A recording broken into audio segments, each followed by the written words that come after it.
오늘날 대부분의 사람들은 경제력이 삶의 가치를 결정한다고 생각하지는 않습니다.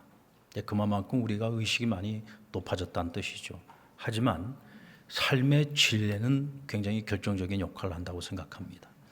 그러니까 가진 것이 많을수록 삶의 질이 더 높아진다는 거죠. 그렇다고 해서 그의 삶의 가치가 더 높아지는 것은 아닙니다. 그래서 일단은 돈을 많이 벌고 싶어 합니다. 여러분들 돈 많이 벌고 싶죠? 아닙니까? 네. 이왕이면 적게 버는 것보다는 많이 버는 게 낫겠죠. 그러나 모든 사람이 다 돈을 많이 벌 수는 없습니다.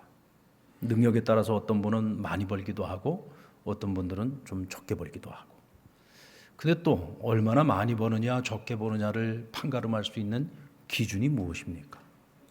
얼마를 벌어야 많이 버는 거고 얼마를 벌어야 적게 버는 겁니까? 사실 그 기준도 굉장히 모호하다고 할 수 있어요. 2020년도에 매일신문에서 한국인이 생각하는 부자의 기준, 그래도 한국에서는 어느 정도 살아야 부자라고 말할 수 있는가, 그걸 이제 앙케이트 조사를 했어요. 그런데 많은 사람들이 내린 그 기준의 그 평균을 내보니까 총 자산 46억 5천만 원을 가져야 부자랍니다. 네, 다들 웃으시는 거 보니까 거기에 해당되는 분들이 없는 것 같네요. 네, 그럼 우리 상남교회는 일단 부자가 없는 걸로 하겠습니다. 네. 자, 근데 여기서 끝난 게 아니에요. 같은 시기에 갤럽에서 조사를 했습니다. 갤럽에서 조사를 했는데 응답자의 35%가 한국에서 그래도 부자 소리를 들으려면 자산, 부동산 자산 10억, 그리고 현금 자산 3억을 가지고 있으면 부자다. 자, 요 정도 같으면 내가 그래도 부자 소리 들을 수 있겠나 하고 아마 이 정도쯤은 하고 생각하시는 분들이 계신다면 다행히도 그분들은 부자입니다. 별로 안 좋아하시는 거 보니까 그 정도도 별로 없으신 것 같네요.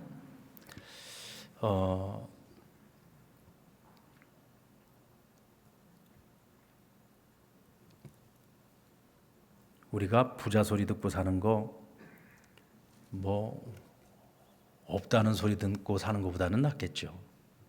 근데 오늘 성경은 우리에게 부자들에게, 세상의 부자들에게 이 말을 꼭 해주라고 당부하고 있습니다.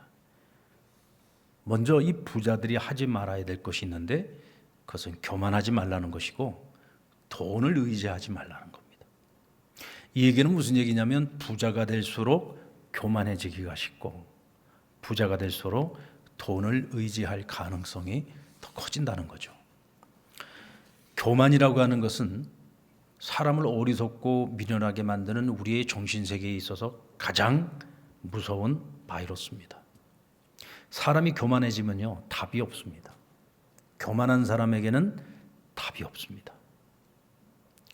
또 돈을 의지하면서 살아가는 사람들은요, 자기가 의지하는 돈에 배신당할 가능성이 큽니다.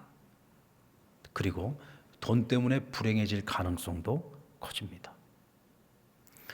사무엘상 25장에 보면 마온 땅에서 가장 큰 부자였던 나발이라는 사람의 이야기가 나옵니다. 이 사람은 양이 3,000마리, 염소가 1,000마리였어요. 요즘 기준으로 하면 이걸 갖고 부자라고 할 수 있어 하지만 그 당시에는 그 땅에서 가장 큰 부자였습니다. 이 정도의 양과 염소를 치려면 목자들도 많았겠죠. 근데 이 목자들이 양무리, 염소무리를 이끌고 들에 나가서 풀을 먹일 때에 그 지역에 도둑떼들이 많았어요. 그래서 이 도둑떼들이 쳐들어와 가지고는 목자들의 생명을 앗아가기도 하고 또 많은 양떼들을 훔쳐가기도 했습니다. 근데 마침 그때 다윗과 그를 따르던 무리들이 이 지역에 머물고 있을 때 이 속사정을 알고 그들이 자신들이 가지고 있는 군사력을 가지고 이 도적떼들을 물리쳐 줌으로써 목자들과 양떼들을 지켜줬습니다. 다시 말하면 이 동네 가장 큰 부자였던 나발과 그리고 그의 목자들이 다윗에게 큰 은혜를 입었다는 얘기입니다. 자, 그런데 마침 양털을 깎는 시기가 되었습니다. 농사를 짓는 사람들에게는 추수 때라고 말할 수 있겠죠. 우리가 보통 살면서 한가위만 같더라. 이 한가위가 언제를 말하는 거죠? 추석이잖아요. 이때가 어느 철입니까? 열매를 결실하는 계절이죠. 이때쯤이 되면은 1년을 살아가면서 그래도 가장 삶이 좀 넉넉하고 마음에 여유가 있을 때, 가장 풍성한 때가 이때란 말이죠. 그러니까 추수를 할 때고, 또 목장을 하는 사람들에게는 양털을 깎는 때입니다. 그 전까지는요, 다윗이 은혜를 주고도 한 번도 그들에게 손을 벌려본 적이 없어요. 그런데 자기를 따르는 많은 무리들이 있는데, 이 무리들이 한참 젊은 나이입니다. 한참 많이 먹어야 되는 나이인데, 또 힘을 쓰고 있어서 먹어야 되는 나이인데 먹지를 못해요. 그래서 그것을 보고 안타까운 마음에 다윗이 사람을 보내서 나발에게 우리에게 은혜를 베풀어 달라고 그것도 아주 정중하게 요청을 했습니다. 근데 이 나발이라는 사람이요, 자기가 가진 것이 그렇게 많은데 음식을 조금만 더해서 함께 나누면은 얼마나 큰 은혜가 되겠습니까? 근데 이 사람이 마음이 너무 강팍했어요. 어리석고 미련했습니다. 자신에게 은혜를 베풀었던 다윗에게 뭐라고 얘기를 하냐면, 내가 내 목자들을 위해서 준비한 이 음식을 어디서 왔는지도 모르는 자들에게 왜 내어줘야 되느냐? 그리고는 다윗을 무시하고 멸시했습니다. 그러자 다윗이 그 말을 듣고 너무 분노가 되는 거예요. 그동안에 우리가 그 목자들을 얼마나 열심히 살펴줬고, 그래서 나발 자신에게도 큰 이익이 있었는데 어떻게 우리를 이렇게 대할 수 있느냐? 저 자는 악한 자다. 그래서 칼을 들어 군사들과 함께 그 집을 완전히 멸하기 위해서 달려갑니다. 그런데 다행스럽게도 이 나발에게는 아주 지혜로운 아내가 있었어요. 아비가일이라고 하는 여인이었는데, 이 여인이 이러다가 이 집안이 멸문지와 억울한 죽음까지 당하게 생긴 거예요. 그래서 다윗이 오는 그 길목이 어딘지를 빨리 알아내서 음식을 준비해 가지고 그곳에 가서 마중을 나갑니다. 그리고는 다윗에게 설득을 하는 거예요. 그 설득 덕분에 다윗이 나발의 집을 치려고 가다가 발걸음을 돌려서 돌아갑니다. 만약 다윗이 그때 나발의 집에 가서 사람들을 해하였다면 그 역시 또한 죄를 짓게 되는 거겠죠. 지혜로운 이 아비가일 때문에 그와 같은 비극을 막을 수 있었던 겁니다. 자, 그런데 나발에게 아비가일이 일어난 모든 일들을 이야기해 주니까 그가 갑자기 마음에 큰 두려움이 밀려오게 되었고, 그로 인해서 몸이 굳어가기 시작했다고 했어요. 몸이 굳어가더니 10일 만에 죽음에 이르게 됩니다. 그런데 오늘 성경은 보면 여호와께서 나발을 치심에 그가 죽었더라고 말씀하고 있습니다. 하나님께서 그를 심판하셨다는 거죠. 아비가일이 다윗의 마음을 달랠 때에 자기 남편에 대해서 뭐라고 말했느냐? 나발은 불량한 자요, 미련한 사람이다 라고 얘기했습니다. 왜 그 남편 나발이 불량한 사람이에요? 그는 다윗에게 은혜를 입은 자인데 악으로 갚았습니다. 은혜를 받았으면 은혜로 갚아야 되는 것인데 은혜를 악으로 갚았으니까 이 사람은 분명히 불량한 자인 거죠. 또 하나님께서 그에게 많은 재물을 주셨어요. 그렇게 많은 재물을 가지고 있지만 오직 자기만을 위해서 쌓아둘 줄만 아는 사람이었지 이것을 전혀 지혜롭고 가치 있게 사용할 줄을 몰랐던 겁니다. 그러니까 그는 어리석은 자인 거죠. 여러분, 훗날 다윗이 왕이 되었을 때 이 나발이 다윗에게 조금만 은혜를 베풀었어도 나중에 그것이 얼마나 큰 보상으로 그에게 주어졌겠습니까? 참 어리석은 사람인 거죠. 자기가 가지고 있는 것에 정말 극히 일부만 함께 나누었더라도 훗날에 그가 얼마나 큰 영광의 자리에 섰겠습니까? 그러나 그는 주어진 것을 쌓을 줄만 알았고 오직 자기만을 위해서 사용할 줄 아는 어리석고 미련한 자였던 겁니다. 누가복음 12장 20절로 21절 말씀 우리 같이 한번 읽어볼까요? 시작. 하나님은 이르시되 이 어리석은 자여 오늘 밤에 내 영혼을 도로 찾으리니 그러면 내 준비된 것이 누구의 것이 되겠느냐? 자기를 위하여 재물을 쌓아두고 하나님께 대하여 부여하지 못한 자가 이와 같으니라. 여러분, 재물을 자기를 위해서 쌓아놓기만 하는 사람, 어느 날 하나님이 갑자기 오라 하면 어떻게 해요? 다 놓고 가야 되는 거예요. 그러면 그 많이 쌓아놓은 그 재물이 누구의 것이 되겠느냐? 참으로 어리석다는 거죠. 지혜로운 사람들은요, 재물을 쌓기 위해서 살지 않습니다.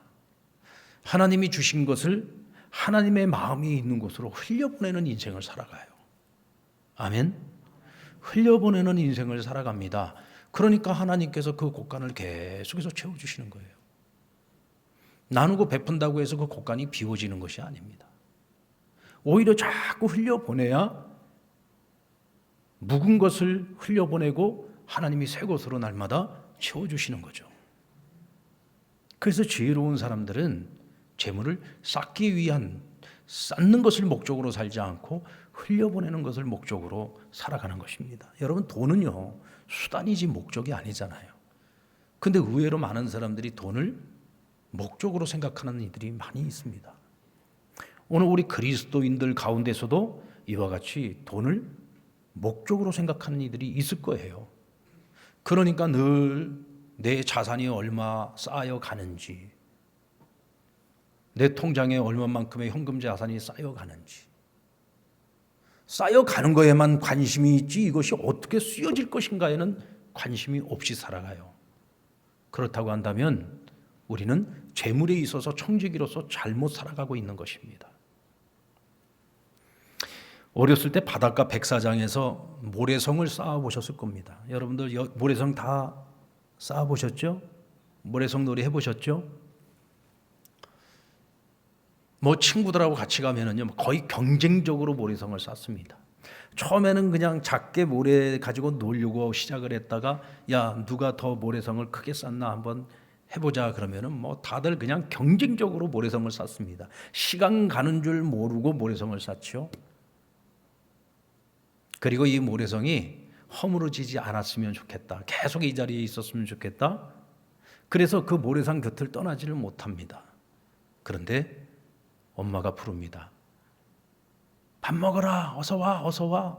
빨리 들어와. 하면 어떻게 해요? 모래성 곁에 있고 싶은데 이 모래성이 허물어지지 않고 계속 그 자리에 있었으면 좋겠는데 어떻게 하겠어요? 다 그냥 두고 밥을 먹으러 들어가야 돼요. 근데 그 사이에 어떤 일이 일어나죠? 큰 파도가 와서 모래성이 흔적도 없이 싹 사라져 버립니다. 여러분, 우리 인생이 이 모래성 쌓는 거하고 똑같습니다. 우린 늘 조금만 더 처음에는 작게 시작했는데 어떻게 된 것이 살아가면서 점점 더 조금만 더 우리가 쌓아가는 나의 성이 점점 커집니다. 그것이 커지면 커질수록 더 놓고 싶지 않고 커지면 커질수록 그것이 사라지지 않게 하기 위해서 그 옆을 지키면서 그것을 끌어안고 조금도 놔주지 않기 위해서 몸부림을 치면서 살아가죠.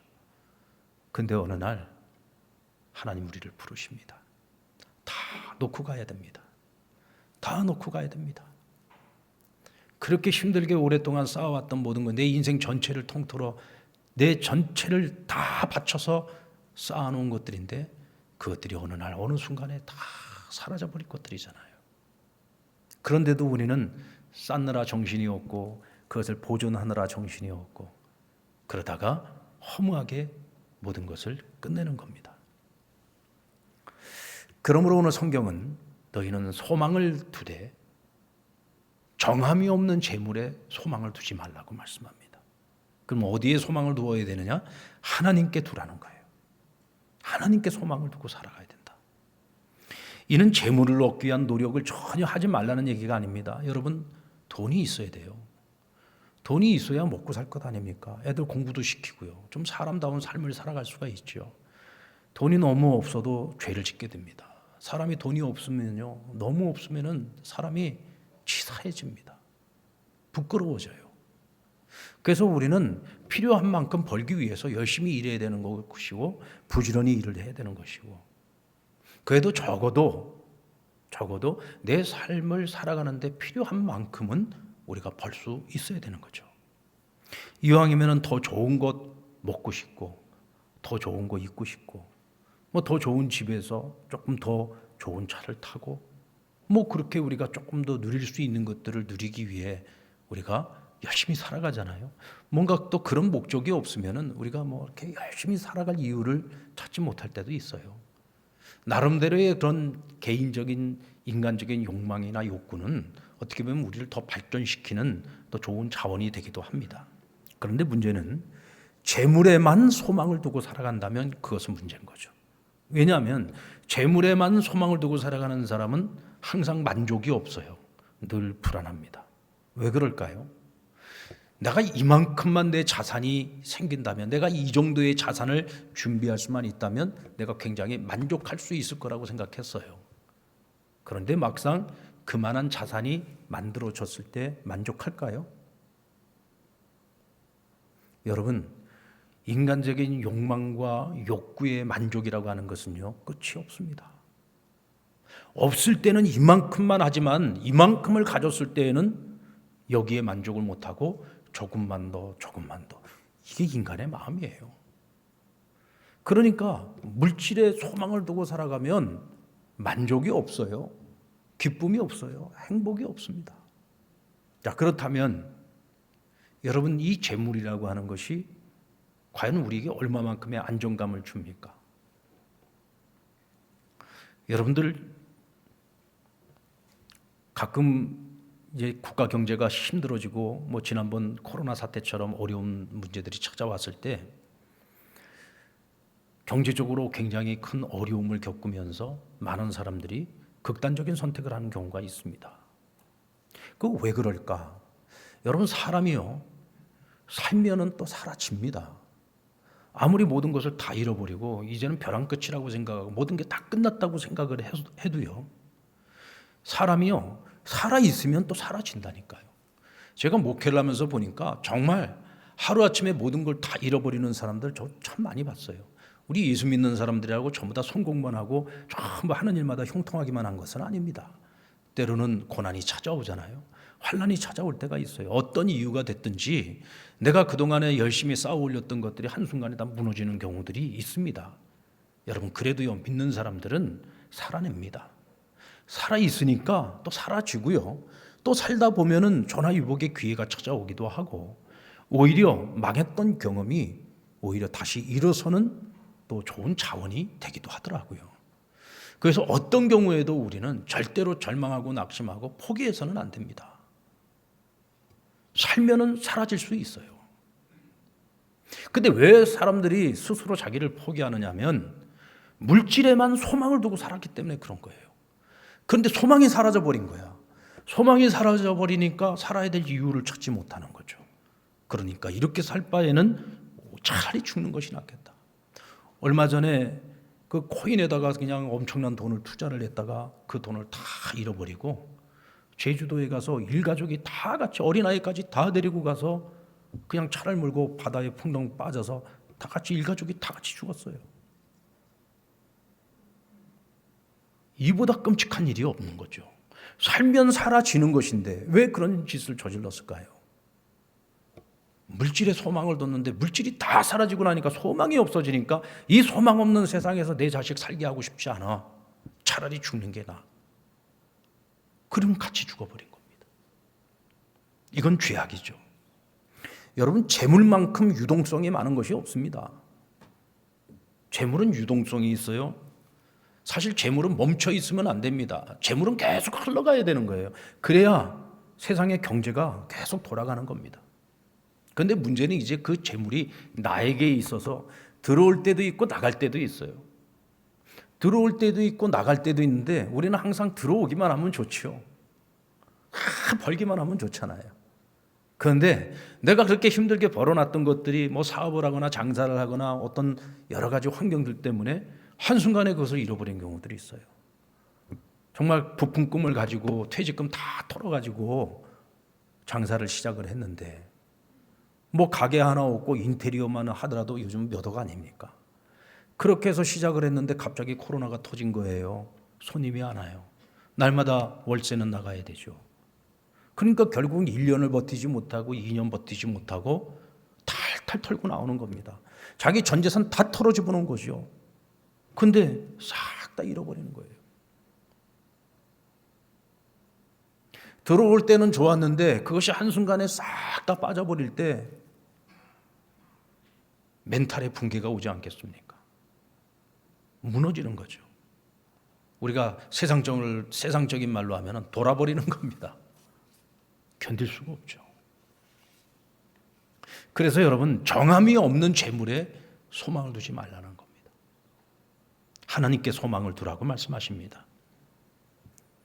너희가 하나님께 소망을 두고 살아가면 하나님께서 우리에게 필요한 것들을 주시고 우리로 하여금 누리게 하시겠다고 오늘 약속하고 있어요. 근데 우리가 성경을 잘 읽어봐야 되는 것이 필요한 것을 주신다고 했지 우리가 만족할 만큼 주시겠다는 말씀은 없어요. 필요한 것을 채워주시는 것과 우리가 만족할 만큼 주시는 것은 달라요. 사람들마다 내가 만족하는 만족의 정도는 다 다릅니다. 하지만 하나님께서 내게 필요한 만큼 내게 주셨어요. 그것을 진짜 감사하는 마음을 가지고 받아들이는 사람은요, 하나님께서 주신 것만큼 안에서 자유를 누릴 수 있고 행복을 느낄 수 있습니다. 그런데 항상 하나님께서는 내가 만족할 만큼 주시기를 원하는 사람들은 항상 부족하다고 생각하죠. 왜 하나님 나는 이것밖에 안 주는 거예요? 아니 다른 사람들은 신앙생활 그렇게 열심히 하지 않는데도 저 사람들은 저렇게 잘 먹고 잘 살고 저렇게 하나님 부유하게 해주시면서 하나님 앞에서 이렇게 열심히 살아가는 나에게는 왜 이것밖에 안 주시는 거예요? 우리 솔직히 그런 마음 가질 때 있잖아요.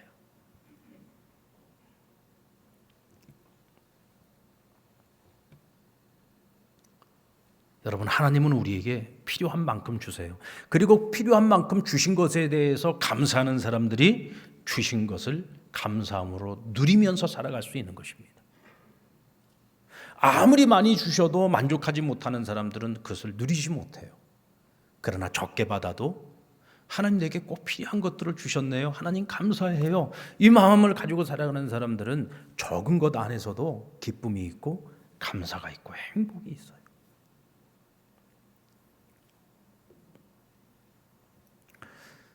이스라엘이 광야 생활 중에 하나님께서 날마다 만나와 메추라기로 그들을 배불리 먹이셨습니다. 근데 하나님께서 한 가지 명령을 하시는데 그날 하루를 먹을 수 있는 분량만큼만 만나를 거두라고 했어요. 그 이상을 거두지 말라는 거예요. 내일 일을 염려해서 내일 것까지 모레 것까지 그렇게 모아서 쌓아두지 말라는 겁니다. 왜냐하면 만나를 가져다가 쌓아두어 봤자 하루가 지나면 다 상하고 벌레가 생깁니다. 그럼 공동체 전체에 벌레들이 막 기어다니고 난리가 나지 않겠습니까? 그럼 또 질병이 생길 거고요. 그러니까 어떻게 보면 건강을 생각해서 하나님이 야 내일 양식은 내일 줄게. 오늘은 너희가 일용할 양식만 걷어들여서 먹어. 그 대신에 오늘 하루 배불리 먹을 수 있을 만큼 가지고 가라 라고 말씀을 하신 겁니다. 하나님께서는 배불리 먹여주셨어요. 그리고 오늘 것에 만족하고 내일 거는 염려하지 말라고 말씀하시는 겁니다. 내일의 은혜는 내일 너희에게 주어질 것이다.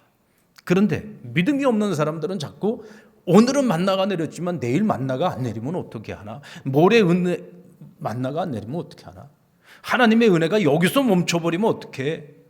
그래서 내일을 위해서 오늘에 받은 은혜를 더 내가 쌓아두어야 되는 것이고 준비해 두어야 되는 것 아니야? 라는 생각을 하면서 살아가죠. 근데 하나님께서는 그것을 기쁘게 여기지 않는다는 겁니다. 오늘 너희에게 주어진 것이 있다면 너희가 필요한 만큼 쓰고 남는 것들이 있다면 흘려보내라는 것입니다. 그것이 너희에게 유익하며 내일의 은혜가 임하는 비결이라는 것입니다. 잠언 11장 24절로 25절 말씀 우리 같이 한번 읽어볼까요? 시작. 흩어 구제하여도 더욱 부하게 되는 일이 있나니 과도히 아껴도 가난하게 될 뿐이니라. 구제를 좋아하는 자는 풍족하여질 것이요 남을 윤택하게 하는 자는 자기도 윤택하여지리라. 곡식을 내놓지 아니하는 자는 백성에게 저주를 받을 것이나 파는 자는 그의 머리에 복이 임하리라. 여러분, 곡간에서 나의 곡식을 퍼서 어려운 이웃들과 함께 나누면 곡간이 비워지는 것이 아니라 하나님께서 새 것으로 채워주시겠다는 거예요. 우리는 나누고 베푸는 삶에 대해서 생각을 할 때 항상 내가 더 많이 가져야, 더 여유가 있어야, 더 넉넉해야 나눌 수 있다는 생각을 늘 하고 살아갑니다. 며칠 전에 남아공에 김진경 선교사님이 이제 한국에 들어왔다가 잠시 들렸다 갔어요. 그러니까 저보고 목사님 부탁이 있습니다. 제가 남아공에 돌아갈 때 핸드폰을 좀 스마트폰을 좀 가지고 갔으면 좋겠는데 아마 교인들 가운데 스마트폰 여분이 집에서 이렇게 자고 있는 분들이 있을 거라고. 그래서 저도 집에 가서 찾아보니까 2개 정도가 있더라고요. 그 스마트폰 집에서 지금 자고 있는 스마트폰이 있으면 그거 좀 교회에서 수거를 해서 좀 주시면 남아공에 가면은 그거를 자기가 알아서 다 초기화시켜서 이분이 이제 목회 사역을 하는 곳은 백인 지역이 아니라 완전 그 흑인 할렘가거든요. 굉장히 위험한 지역입니다. 굉장히 가난하고요. 하루에 한 끼 정도 식사를 할 수 있을 정도의 가난함을 가지고 살아가는 동네입니다. 근데 요즘은요, 그 흑인 지역 아이들도 학교에서 다 스마트폰을 가지고 있대요. 근데 그걸 가지고 있지 못한 아이들이 그렇게 거기서 왕따를 당하고 어려움을 당하는 경우도 있는가 봐요. 어떤 아이들은 자살을 하는 아이들도 있답니다. 이게 그만큼 이게 이 자아가 약하기 때문에 그런 거겠죠. 그리고 요즘 솔직히 뭐 웬만한 일들은 다 스마트폰으로 다 이루어지니까. 근데 그 지역이 워낙 가난한 지역이고 그래서 혹시 집에서 놀고 있는 스마트폰이 있으면은 좀 모아서 주시면, 그 대신에 아이폰은 자기가 초기화하지 않으면 안 돼요. 왜냐하면 그 자기 비밀번호가 있어서 자기만이 그거를 초기화를 시킬 수가 있어요. 그래서 혹시 여러분들 집에 놀고 있는 스마트폰이 있으면 교회에다 제출을 해주시면은 또 선교하는 일에 잘 사용이 될 수 있도록 그렇게 하겠습니다. 여러분들, 우리가 어떤 뭐 큰 것을 해야만 나누고 베푸는 것이 아니라 정말 지금 당장 나에게 필요 없는 것, 어쩌면은 누군가에게 가면 쓸모가 있는데 내 집에서 지금 누워 있는 것들이지 않습니까? 지금 당장 나에게는 쓸모없는 것들, 그런데 그런 것들이 우리가 관심이 없고 또 그것을 내가 나누는 불편함을 조금만 내가 감수할 수 있으면 우리는 늘 조금씩이라도 나누고 베푸는 삶을 살아갈 수가 있는 겁니다. 여러분들, 선지자 엘리야가 사르밧 과부의 집에 갔을 때 그 집에 아들과 함께 마지막으로 먹을 식량 통 안에 약간의 한 움큼의 가루가 남아 있었고 약간의 기름병에 기름이 남아 있었어요. 그것으로 마지막 떡을 만들어 먹고 둘이 같이 죽을 생각을 하고 있었습니다. 그런데 엘리야가 찾아가서 뭐라고 합니까? 나를 위하여 그 마지막 남은 식량을 가지고 나를 위해 떡을 만들어 가져오라 합니다. 그러면서 약속하기를, 그리하면 하나님께서 이 가뭄이 끝날 때까지 너희 집에 식량이 떨어지지 않게 할 것이다. 여러분, 숟가락을 얹어도요, 참 자리를 봐가면서 숟가락을 얹어야 되는 겁니다. 아니, 지금 마지막 남은 그 가루를 가지고서 떡 만들어 먹고 죽겠다고 하는 집에 찾아와서 그걸로 내 떡을 만들어 달라니, 이거 참 기가 막힌 일 아닙니까? 하지만 이 여인은요, 마지막 남은 그 식량거리를 가지고서 선자를 위해 떡을 만들어 대접합니다. 그리고 어떤 일이 일어나죠? 가뭄이 끝날 때까지 그 마을 사람들은 다 굶고 있을 때 이 집은 식량이 떨어지지 않았어요. 배불리 먹었습니다. 그뿐이었겠습니까? 이웃들과 함께 나누고 베푸는 삶을 살아갈 수 있었을 겁니다. 이상하게도 하나님께서는 창고에 많은 것을 쌓아놓은 사람들에게 나누고 베푸라는 말씀을 잘 안 하시더라고요. 저희 교회에도 이와 같이 구제에 힘쓰는 분들이 많이 있어요. 근데 그분들이 저에게 찾아와서 나누겠다고 말씀하실 때 보면 항상 하는 얘기가, 공통적인 얘기가 있는데, 하나님께서 제 마음에 이 마음을 주셨어요. 나누라는 마음을 주셨습니다. 저는 그것이 감사해서 하나님께 드립니다. 그분들이요, 넉넉한 분들이 아닙니다. 뭐가 가진 것이 여유가 많은 사람들이 아니에요. 그럼에도 불구하고 하나님이 내게 이 마음을 주셨기 때문에 이것을 드리는 거고, 그래서 드려지는 이것을 조금 더 아깝게 여기지 않더라고요. 여러분, 그것이 복된 마음이 아니겠습니까? 그것이 복된 신앙이고요. 주님께서 오병이어 기적을 베푸실 때에도 물고기 2마리, 보리떡 5덩이를 주님 앞에 내놓았던 어린 소년을 여러분들 기억하실 겁니다. 그 일을 통해서 5,000명이 먹고도 12강주리가 남는 기적이 일어났잖아요. 근데 성경은 그 이후에 이 소년의 삶에 대해서는 후기를 전혀 기록하고 있지 않아요. 그럼 우리는 상상을 해봐야죠. 자, 내가 만약 그 현장에 있고 내가 그 보리떡 5덩이와 물고기 2마리를 내놓았던 소년이라고 생각을 한번 해보고, 그렇다면 나는 거기서 일어난 그 기적의 현장 속에서 나의 그 작은 헌신을 통해서 일어났던 그 기적의 사건을 생각하면서 나는 이후에 어떤 삶을 살아갈까 한번 생각해 보십시오. 아마도 이 소녀는 주님이 하나님의 아들이신 것을 그 현장에서 목격하고 분명히 깨달았을 겁니다. 그리고 주님을 따르는 삶을 살았을 겁니다. 그리고 그가 그 자리에서 정말 귀하게 깨달았던 교훈은 작은 것이지만 그것을 나눌 때 거기에 기적이 있다는 것을 경험을 한 거죠. 자, 그렇다면 이 소녀는 남은 인생을 살아갈 때 나누는 인생을 살았을까요? 손 벌리는 인생을 살았을까요? 그렇죠. 나누는 인생을 살아. 나누면 나눌수록 채워진다는 것을 이 소녀는 그 자리에서 깨달은 거예요. 그 채워지는 정도가 그냥 내가 비운 것만큼만 채워지는 것이 아니라 5천 명을 먹이고도 12강주리가 남는 기적이 일어났던 것처럼 하나님께서 그를 보고 믿을만하고 신뢰할 만하면 하나님께서 무엇을 아끼시겠습니까? 어차피 다 하나님 것인데요. 결국 믿을만한 자에게 맡겨서 그것이 하나님의 마음이 있는 곳으로 흘러가도록 만들지 않겠습니까?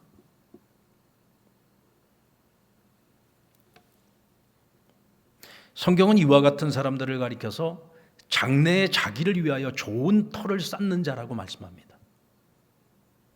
장래의 자기, 곧 미래의 자기, 영원한 날 하나님 앞에 섰을 때에 나를 위하여 쌓아놓은 좋은 터. 이것이 뭐예요?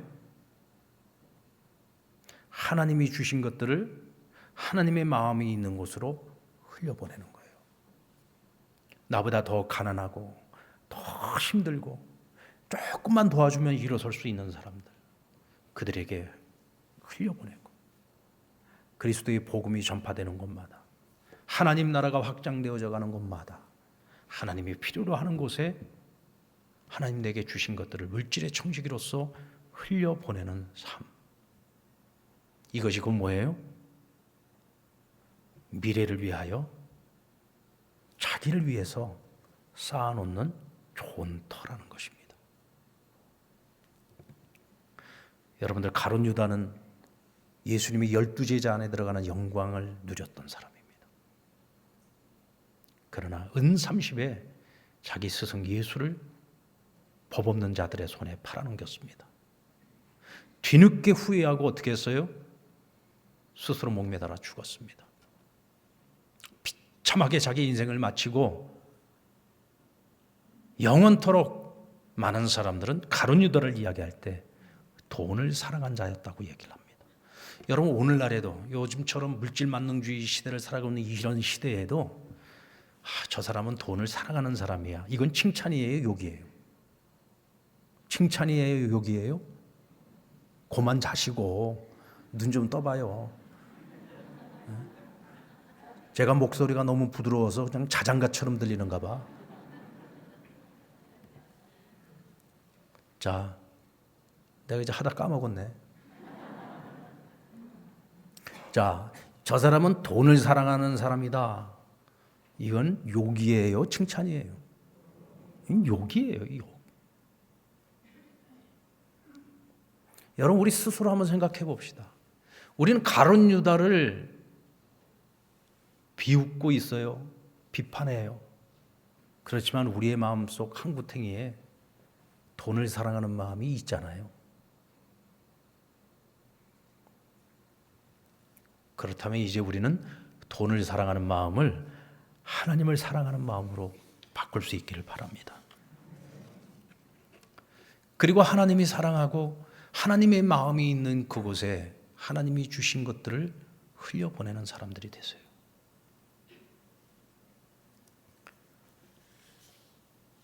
하나님의 마음이 있는 곳에 우리의 마음과 물질과 선행이 함께한다면 바로 그 자리가 우리의 장래와 미래를 위해 자기를 위한 좋은 터가 될 것입니다. 여러분, 속부가 되지 마시고 성부가 되시기 바랍니다. 속부가 뭡니까? 자기밖에 모르는 부자입니다. 그저 쌓아놓기만 하는 부자입니다. 그런 부자가 되지 마십시오. 그런 부자가 거둘 것은 헛된 것밖에 없습니다. 성부가 되십시오. 거룩한 부자가 되십시오. 거룩한 부자가 되면 하나님 앞에 섰을 때예요. 아, 그래, 내가 그때 그렇게 살기를 참 잘했던 것 같다 할 것입니다. 그러나 속부의 삶을 살아간다면 하나님 앞에 섰을 때 후회할 겁니다. 야, 이럴 줄 알았으면 그 많은 것 창고에다가 쌓아두기만 할 것이 아니라 더 많이 나누고 베풀 것을 아마 후회하는 자리가 될 것입니다. 여러분, 후회하는 그 자리에 설 것입니까? 아니면 만족할 만한 그 자리에 설 것입니까? 그것은 오늘을 살아갈 때 우리가 나를 위한 좋은 터를 여러분들 쌓으셔야 됩니다. 오늘 이 말씀을 마음에 새기고 결단하는 저와 여러분 되기를 주의 이름으로 축원합니다.